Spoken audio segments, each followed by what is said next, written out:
This is the reject screen, as denoted by the reject setup 1 in the upper left. This is one of the most complicated screens of the system. Starting on the left with reject, we can disable the reject. Currently it's enabled. Here you can see we can configure the reject eye as to have 2 outputs or 1 output. We can bypass the air pressure switch, or we can say use the air pressure switch. If we use the air pressure switch, on the lower right of the panel, you can see that the air pressure switch is green, it is OK, which means we're above 75 psi. We can also test the extend and the retract on the solenoids. Extend and retract are terms that we've used because we started out using a cylinder and now we've gone to a straight blow-off. For reject tracking, currently it's encoder based. We can switch our reject tracking to none. We can switch our reject tracking to time based. Here we have a tracking delay. Or we can set it back to encoder.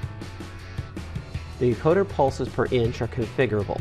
What you would do to set that up is you would measure the travel of the conveyor and you would find out how many inches are displayed on the screen versus how many inches it actually went to clarify that you have the right pulses per inch. The tracking distance to the reject sensor is the distance between the inspection point and the downstream reject.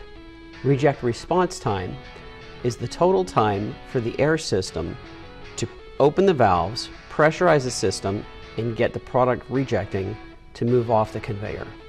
Reject timing, distance from the reject sensor to the reject. We have a refined sensor on the line that we saw earlier. The distance from the refined sensor to the actual physical air reject point, currently set to 3 inches, is adjustable. The reject extend, overlap, and retract, set to 0 for both nozzles blowing, can be configured. The reject overlap, or the blow time, is the time that both solenoids are on. Reject confirmation eye is currently on and active. As you can see, the confirmation eye is enabled. We can disable a reject confirmation eye if we have a situation that doesn't need one. We can also change the style of sensor from a reflex eye to a proximity style eye. Confirmation fault delay is a configurable delay for our reject confirmation eye. The reason that we have a fault delay is because sometimes we have to mount that eye downstream in a chute, so it can take up to a second for the product to arrive. The eye blocked fault delay is a variable that we've developed for if the chute becomes blocked. Sometimes it can self-clear in a second or two. If it's blocked for 5 seconds, then we'd want to shut down the system. The next setup inside the reject setup screen is called the reject timing test. What we'll see when we start a timing test is a cup is going to come by. It's going to measure the cup with the eye that is actually triggering the camera inspection.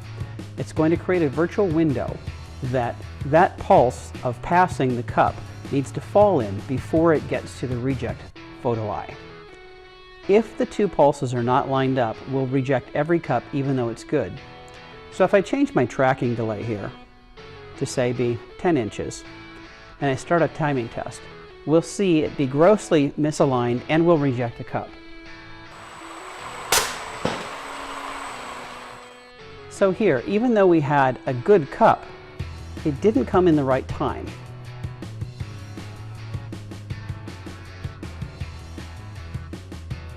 We'll run it again with the same cup.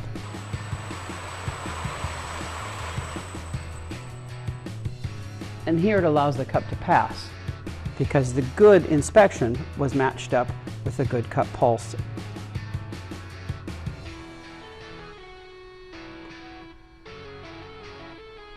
And we can log out and we're back to the run screen.